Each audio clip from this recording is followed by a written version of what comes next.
ये कहानी है उड़ने वाले घोड़े और समय की। प्राचीन काल की बात है। दो लोगों को चोरी के इल्ज़ाम में फांसी की सज़ा हो जाती है। दोनों कैदियों में से एक कैदी बहुत परेशान रहता है और वो दूसरे कैदी से कहता है, अरे भाई, अब हम इस दुनिया में नहीं रहेंगे, ये सोच के तुम्हें ज़रा भी परेशानी नहीं होती? दूसरा कैदी उसे कहता है कि परेशानी किस बात की, हमारे पास बहुत समय है।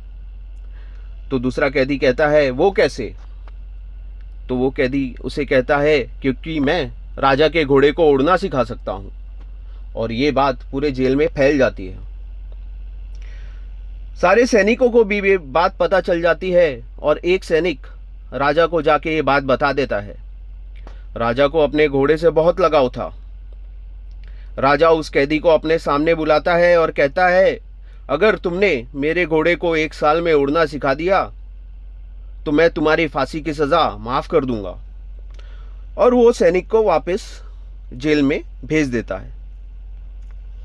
फिर दूसरा कैदी उससे पूछता है कि अरे भाई, ये क्या कह के आ गए तुम राजा को? अगर तुमने 1 साल में घोड़े को उड़ना नहीं सिखाया तो वो हमें फिर से फांसी दे देगा। तो वो कैदी दूसरे कैदी से कहता है कि अरे, 1 साल में बहुत कुछ हो सकता है। तो वो कैदी कहता है, वो कैसे? बोलता है, 1 साल में राजा की मृत्यु हो सकती है, राजा के उस घोड़े की मृत्यु हो सकती है, मेरी मृत्यु हो सकती है, और क्या पता कि मैं उस घोड़े को उड़ना सिखा दूं। इस कहानी से हमें ये पता चलता है कि अगर हम किसी कठिन परिस्थिति में फंस जाए तो हमें उम्मीद नहीं छोड़नी चाहिए।